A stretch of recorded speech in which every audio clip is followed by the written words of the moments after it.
কেউ যে কথা বিশ্বাস রাখে যা অমুক পীরে যা চাওয়া যায় তাই দিতে পারে, আল্লাহ সবকিছু ওনাকে দিয়ে দিচ্ছে, সব ওনার এখতিয়ার আছে, যা চাওয়া যায় তাই পাওয়া যায়। অমুক পীরে এরকম করতে পারে, যা চাইবেন তাই পাইবেন, যা চাওয়া যায় তাই পাওয়া যায়। এই সকল বস্তু দেওয়ার মালিক হয়েছে আল্লাহ রাব্বুল আলামিন। কোন পীর আল্লাহর পরে কোন নবী হোক না কেন, কোন ওলি হোক না কেন, কারো অধিকার নাই দেখে যা ইচ্ছা তাই সে, যার পরে আল্লাহর বাইরে কারো ব্যাপারে নবী হোক না কেন, কোন ওলি হোক না কেন, এই বিশ্বাস রাখা যে যা ইচ্ছা সে তাই দিতে পারে, যা চাওয়া যায় তাই দিতে পারে, তাই তার ঈমান থাকতে পারে। এই যে জলেশ্বরের উরুস, এখানে অনেক এই ধর্মের কি আছে বিশ্বাস রাখে।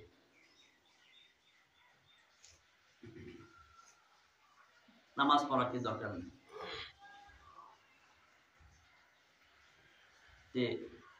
এই উরুসের মধ্যে কি যারা কি ভক্তরা যান তাদের মধ্যে এরকম আকীদা পাওয়া যায়, বিশ্বাস পাওয়া যায়। এরকম বিশ্বাস যদি থাকে তাদের কি ঈমান নাই?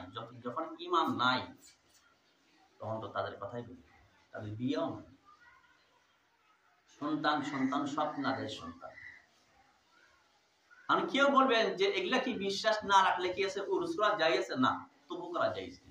বলে হুজুর সভা আমরা করি, সভা বলে সভা, এই যে কি নবী করিম সাল্লাল্লাহু আলাইহি ওয়াসাল্লাম ইন্তেকাল করছেন, নবীকে যদি উরুস হইতো তো নবী করিম সাল্লাল্লাহু আলাইহি ওয়াসাল্লাম সর্বপ্রথম কি সভা হলা ছিল। যদি উরুস হইতো আবু বকর সিদ্দিক রাদিয়াল্লাহু তাআলা আনহু ইন্তেকালের পরে কি উরুস হলা ছিল, ওমর ফারুক রাদিয়াল্লাহু তাআলা আনহু ইন্তেকালের পর উরুস হলা ছিল, আলী রাদিয়াল্লাহু তাআলা, ওসমান গনি রাদিয়াল্লাহু আনহু ইনাদের ইন্তেকালের পর উরুস হলা ছিল। কত বৃহৎ কে সাহাবা ইন্তেকাল করছেন, কোন সাহাবার নামে উরুস হয়?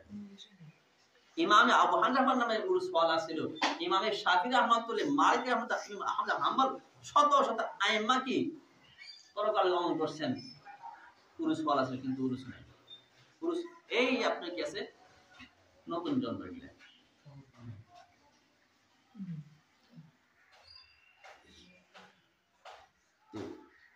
যদি উরুস হইতো এরকম হওয়া আসলে এরকম হয় নাই, উরুস করা। কেউ এই কথা বলুক না কেন যে সবাই যা কিছু হয় এখানেও তাই হয়, যদি তাও সেম হয় তবু কি চাইছি উরুসের নামে একটি সভা, এটা কি চাইছি? পীর মারা গেছে, আমি প্রত্যেক মাসে কি করলাম উরুস করা লাগবো চাইছি।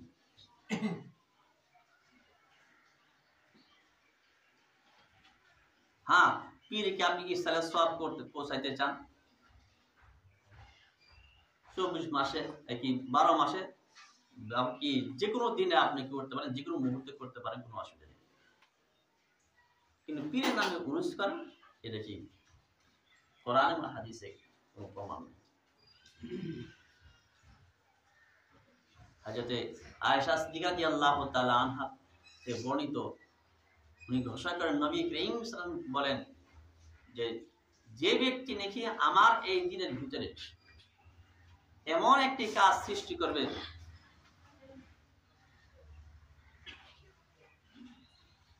মা লাইসা মিনহু, যেটা নাকি আমি আনা ইসলামের অন্তর্ভুক্ত না, পাওয়ার আদম, সেটা কি পরিত্যক্ত বস্তু, সেটা পরিত্যাগ করা।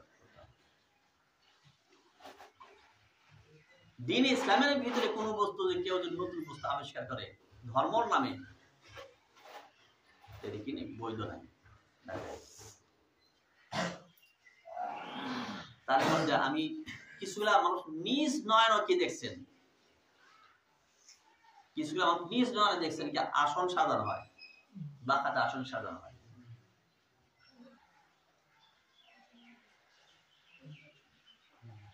হিন্দু ভাইরা যে আসন সাজান কি করেন, ওরকম সেম আসন সাজানো হয়, ছোট সাইড থেকে মেয়ে লোক ঘেরাও করা। পুরুষের ভিতরে কি কি খারাপি আছে, অনেক খারাপি আছে, ইমানের কি খারাপি আছে, আমলের খারাপি আছে, এটা কি ভাষা প্রকাশ করে। গান বাজনা কি পুরুষ মেয়ে কি হইতেছে কি না হচ্ছে আল্লাহ জানে করা যায়।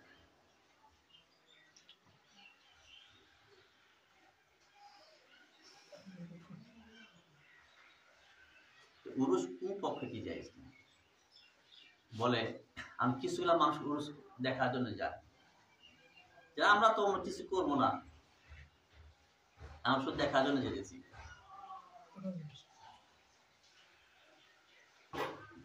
আপনি কি বাইতুল্লাহকে আল্লাহর ঘরকে ভাঙার জন্য মানুষ আসবো, তো ওই যে দল আসবো এই দলের ভিতরে কিছুগুলা ভালো মানুষ থাকতো, এই দলকে আল্লাহ রাব্বুল মাটি থেকে ডাবায়া দিবেন। এই দলের ভিতরে যে ভালো মানুষ যাদের নিজ ইচ্ছা ছিল না কি, এরা কি কি অবস্থা বলে এদেরকে ডাবা দেওয়া হবে। কেন? এই জন্যই যে আল্লাহর ঘর ভাঙ্গার জন্য যে গ্রুপ যাইতেছে, এই গ্রুপের সংখ্যা কেন বৃদ্ধি করবে? এই জন্য খারাপ কাজ নিজে করা জায়েজ নাই, আর খারাপ কাজ করনেওয়ালাদের দলের সংখ্যা বৃদ্ধি করা এটা কি জায়েজ? কেউ তামসা দেখার জন্য যায়, এটাও তাদের জন্য জায়েজ নেই। আল্লাহর গজব যদি আসে, আল্লাহ যদি এদেরকে মাটিতে ডাবায়া দেন, যারা তামসা দেখার জন্য গেছি, আমাদের ইচ্ছা কি না আসলে অংশগ্রহণ করে না, তাহলে আমাদেরকে আল্লাহ তাআলা কি জমিনে ডাবায়া দিবেন, যদি আযাব দেন। ওরা যে আযাব পাইব এরা কই যাবে?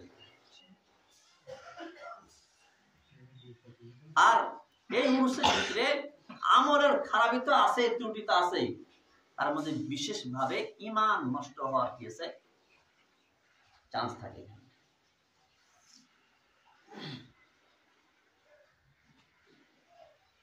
যেখানে আসল মানুষ 10 জন গেছে, এখন আমরা তামসা দেখার জন্য 50 জন, এখন কি মানুষ ভাবো না যদি সৎ বস্তু না হচ্ছে এত মানুষ যাইতো নাকি? এটা তাদের প্রমাণ না, সৎ নিশ্চয়ই সৎ বস্তু, এটা সৎ না যদি না হতো তাহলে এত মানুষ যাইতো না, এত মানুষ যাইতেছে হচ্ছে সৎ। এটা কি প্রমাণ করবে? এই প্রমাণের কি রাস্তা? আমি কি করলাম, আমি অংশগ্রহণ করে আমি কি করলাম, আমি অংশ নিলাম।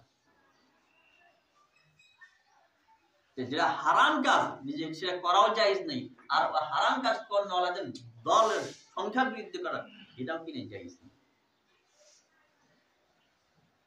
তার মাধ্যম থেকে আমলের খারাপ তো আছেই, কিন্তু ঈমানের খারাপই, ঈমান নষ্ট রাস্তা। এটা একটা তো নিজের ঈমানের রাস্তা নষ্ট, নিজের ঈমানটা নষ্ট। দ্বিতীয়তে এই যে আমি করতেছি, আমি 10 জন সাথে নিয়ে যেতেছি, এই দেখা দেখি কি আরো মানুষ কি এখানে জয়েন হোক, আরো মানুষ এরকম আসবো না। আমার কি আছে, আমার দাদা গেছিল, আমার দাদা গিয়েছে জলসা পীঠ ছিল, দাদা কি করছে ঈমান নষ্ট করে নিয়ে গেছে, দাদার বাহানা করে আর কি করতেছে, আরো গেছে তাদের পুইপুল্লা যে আছে তারা কি করতেছে, নিজের ঈমান নষ্ট করতেছে।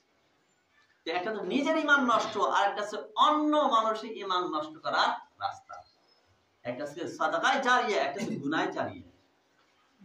পুরুষটা আছে গুনাহে জারিয়া, আর তার মধ্যে ঈমান নষ্ট হওয়ার কি রাস্তা? আজ পর্যন্ত নবী সাল্লাল্লাহু আলাইহি ওয়াসাল্লাম নামে কোনো পুরুষ হয়নি। কেউ যদি করেও বর্তমানে নবী সাল্লাল্লাহু পুরুষ সাহাবারা যদি করতেন ঠিক আছে, আমাকে মানিয়ে নিতাম, তাবিঈন করতেন তবু আমরা মানিয়ে নিতাম, সোনালী 3 যুগে তার যেকোনো এক যুগে করতেন তবু আমরা মানিয়ে নিতাম, কিন্তু 3 যুগে তার কোন একটা যুগের মধ্যে কি নিয়ে প্রমাণ নেই। যার ফলে কেউ যদি বর্তমান যদি স্টার্ট করে নবী সাল্লাল্লাহু আলাইহি ওয়াসাল্লাম নামে উরুস করা, এর কি নেই।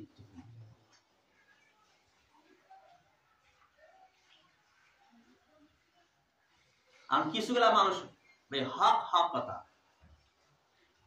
পীরের নামে যেটা ভণ্ডামি চলছে, এটা ভাষা প্রকাশ করতে না।